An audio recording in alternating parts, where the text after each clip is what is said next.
So I'll say this, and we've talked about this many times, right? The last few years have been challenging for the American people. We know that. Coming out of the pandemic, when the president walked into this administration, the economy was in a tailspin. It was. And so the president did everything that he can to make sure that we get this economy back on track. And we understand that Americans, feel like things are still unaffordable. We get that. And that is something that the president has said himself very recently.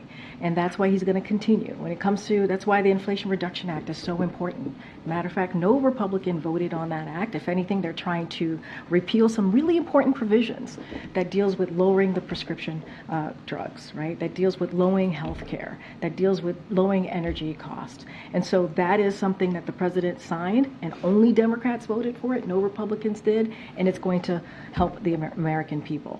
And so there are historical actions that this president has taken that has shown, the data shows, that the economy is in a better place. But we understand that Americans don't feel it right now. All right, guys, so we got to talk about the mainstream liberal media, who is getting another reality check from voters when they talk to voters about Biden's policies, specifically when it comes to the economy. Because, outlets like MSNBC, CNN, NBC, that's who we're talking about here today, they want the American people to believe that the economy is great, right? Everything is great, okay? And they're using government numbers to try to make people believe that Bidenomics is working, despite the fact that people don't feel like Bidenomics is working well for them. No, the reason why I think there's a disconnect between what voters feel and what the government numbers say is because, one, the government numbers are probably not that accurate, but two, because we've seen inflation explode over the past 2 to 3 years, ever since Biden took office. I mean, exactly since Biden took office. We've seen inflation explode at a rate that we haven't seen since, the 70s or the 80s or something like that, right? In regards to how fast prices have gone up, right? We came from an era under Trump in which we had record low interest rates and record low inflation, okay? Under the Trump administration, inflation was hovering around 2% per year, which is where, the powers that be want to see inflation.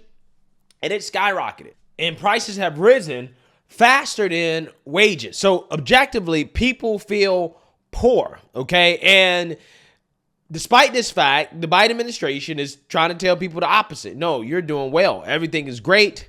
Okay, this is the classic piss on your leg, tell them that it's raining strategy that the mainstream liberal media has also incorporated to try to brainwash people into believing that their reality is not real, right? Which is that the economy is not doing good, okay? And this reporter is going to get a reality check on the economy, and I want to talk about it. But before we get into it, speaking of the economy, right, gold has been doing very well. In fact, gold just reached an all-time high recently, and that is why the sponsor of this video is Noble Gold. Chances are you've been here before. The chaos in the markets, oil, stocks, just when you thought it was safe and interest rates were rising, new threats are coming out of nowhere. Tensions are boiling from Asia to Europe, and adaptation is the key to securing your wealth. You may not have considered gold before. It's not speculation, but insurance. And right now, you need some insurance. Noble Gold Investments has been protecting investors from disaster for years with precious metals. So if you're worried, it might be time to take a fresh look at gold and silver. Gold is a proven shield for your portfolio and a volatility balance against uncertainty. If it helps, Noble Gold Investments is offering a free 5-ounce America the Beautiful coin with its new IRAs this month. If you open your Noble Gold Investments IRA or roll over your 401k, you can claim your coin today. Remember, crisis brews, portfolios waver, and gold insulates. Secure yourself against threats today. Go to noblegoldinvestments.com. That is noblegoldinvestments.com, the only gold company I trust. And just remember, there's a risk with every investment, and there's no guarantee of any kind. Dasha Burns joins me now from Erie, Pennsylvania. And Dasha, why did we choose Erie County in the first place for our deciders? Oh, look, Garrett, Erie is a swing county in a battleground state. And we know from history that the way Erie goes tends to be the way that Pennsylvania goes. And you well know the way that Pennsylvania goes tends to be the way that the nation goes when it comes to presidential elections. And this is a county that is largely a microcosm of the country. You've got a liberal city center and a more conservative exurban rural area. This used to be a manufacturing hub that's transitioning to more white-collar jobs, with a hospital system and an insurance company that's moving in to become the bigger employer here. That's causing some tensions. We've seen some worker strikes over the summer. So a lot to dig into here that's going to really be reflective of some of the big storylines we're following nationally over the course of the election year, Garrett. So why do the voters there feel like the economy is in bad shape? Is this all about inflation and prices? Well, so this is what's so interesting, right? Because so many of the economic indicators and what the White House has been trying to message and trying to tout is that, look, the economy is on the up and up. We've avoided this recession that everyone was worried was going to happen. Did we avoid a recession? Right? Because we had 2 consecutive months of a decline in GDP growth, okay? And technically that was a recession. We were in a recession until the woke powers that be decided to change the definition of a recession because they didn't want to say that the Biden administration officially entered a recession. Again, it's amazing how that works, right? They're saying we're avoiding a recession when we, in fact, did have a recession. And a lot of voters feel like we are still in a recession. But again, this is what you get in Democrat world, right? Where up is down and down is up, left is right, right is left. Okay, piss on your leg, tell them that it's raining. Oh, we avoided a recession. No, we didn't, right? We had a recession. We were in a recession. You changed the definition of it because it didn't fit your political narrative. Inflation is easing, wages are rising, the markets are doing well. But when you get on the ground and you talk to people, that's just not hitting home. Take a listen. Who feels good about the economy right now? Who feels bad about the economy right now? All right. Boy, what a reality check. Okay, these people keep trying so hard to convince Americans that the economy is good, right? But, the reason why they're doing that is because most elections, at least up until recently, okay, comes down to the economy, right? What is the state of the economy at the time of the election? Okay, if the economy is good, typically the incumbent will win, or the party of the incumbent if the incumbent has been termed out. And if the economy is bad, then the opposition party, okay, the opposing party, the party that's not in power, they will win. That's usually what it comes down to. Now, in 2024, I don't know, right? I have no clue. Okay, it's a toss-up because, abortion seems to be more important than the economy to single young women in this country, right? In fact, it seems to be more important than crime, the border, foreign policy, having a competent president in the White House. It seems to be more important than any other issue. Okay, so I can't say in 2024 that if voters still feel like the economy is bad, then for sure Trump is going to win. Because again, the abortion thing is such an X factor in these elections. But historically speaking, it's always been the economy stupid, right? It's the economy stupid. Okay, that quote exists for a reason, or that phrase exists for a reason, because the economy decides the outcome of elections. Shelley, let me ask you first. What do you think is going on economically? What are the challenges you're facing economically? I would think it would be groceries, gas, everything you have to buy every day is way more expensive than previous years. Facts. And not only is it way more expensive, it's way more expensive over a short period of time. This is what these people don't understand. When you have 15, 20, 30%, 40% inflation in just a couple years, people are going to feel like they're poor, right? They're going to say, yeah, I'm poor. Okay. And again, a vast majority of the time, wages have not kept up. So people are saying, hey, I don't feel as good economically, or I feel poor than I did under the last administration. It doesn't matter what the other numbers are in the economy, right? It doesn't matter how low the employment rate is. If people feel poor, then they're going to say that the economy is bad.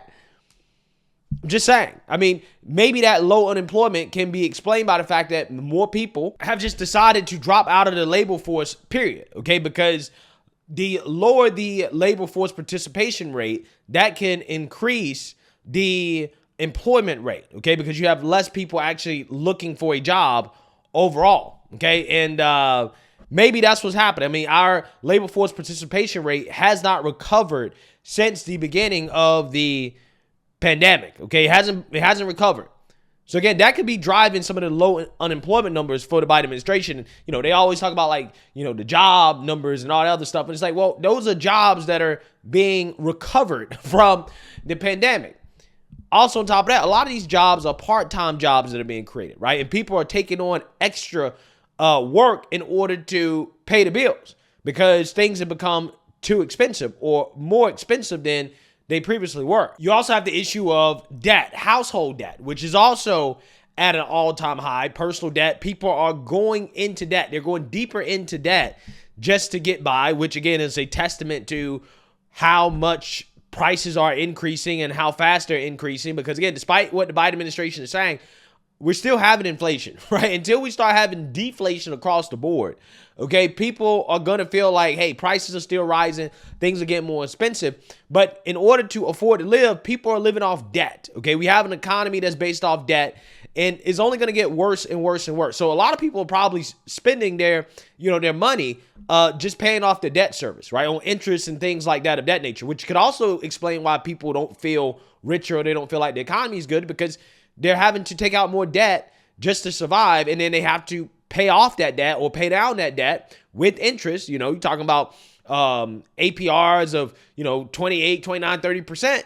Yeah, that's, people are going to definitely feel that. They're definitely going to feel that. So a lot of these numbers that you're saying from the government are inflated, or they're not like thoroughly explained in regards to the current situation. Let me ask you this right now. And I think that's why you're seeing the disconnect, right? I really do believe that's why you're seeing the disconnect. When you look on paper, right, you've got low unemployment rates, wages are up, inflation is easing. Wages are up. Wages have just started to outpace inflation. Okay, just started, right? So now they're saying wages are up, right? When real wages have been down for the last 2 to 3 years. But again, this is the type of stuff they'll throw out there, and then they're flabbergasted by the fact that, normal everyday people just don't agree with what they're saying. They're like, I don't believe you. Of course they won't believe you, because you're not really telling the whole story. Stock market's doing well, but are you feeling any of that? How do you feel about the economy day to day? I'm not sure I agree with what you just said. Not better off now than I was 4 years ago. I retired 3 years ago. I never planned on using some of the money that I saved to retire that I had to use because of the economy now. So I don't know if the stock market's up, I must be in the wrong place, because I'm not making the same money that I was making before. And look, Garrett, some Democrats say to me, this isn't fair to Biden. He should be getting more credit. But the reality is, this is what you're finding across the board. He's got a 33% approval rating on the economy, according to the latest CNBC poll. And in a place like Erie, where he really narrowly won this county in 2020, largely because of Democratic turnout, when you've got even Democrats saying, hey, the guy that I voted for hasn't delivered, whether you think that's fair or not, that's the reality that the Biden campaign is facing. And they've got a lot of work to do if they want to be able to win a place like this. It's going to be so critical in this election, Garrett. Facts. I'm just saying, look, here's the thing. I think that the media is disconnected. The Democrats are disconnected. I think that, again, what you saw the past few years in regards to the rise in prices, right? We saw inflation rise at a rate that a lot of people haven't seen in their lifetimes, okay, or haven't seen in a long, long, long time. Yeah, that's going to shock the system. And people are going to feel like, things are bad, okay? And that's because things are bad. And when you start putting out these government numbers trying to change people's minds after you change definitions of the recession and other economic terms right there to try to fill the narrative. Of course, people are going to distrust you, right? People are not going to trust what you have to say when you start trying to tell them that, the sky is red, right? When it's really blue. Okay, I'm just saying. This is a reality check for the media, man. The narrative is not working. The propaganda is not working. The people feel what they feel. And hey, it is what it is. I do think that, the election, hopefully in 2024, if people are voting, with, logic and reasoning, right, they'll vote based off how they feel about the economy, right? But, who knows? There's some people in this country, unfortunately, that feel like abortion is more important than the economy. But historically speaking, the economy has been the decider of elections. So, hey, let me know what you guys think. Make sure you like, comment, and subscribe. Most importantly, share a Black conservative perspective. Peace.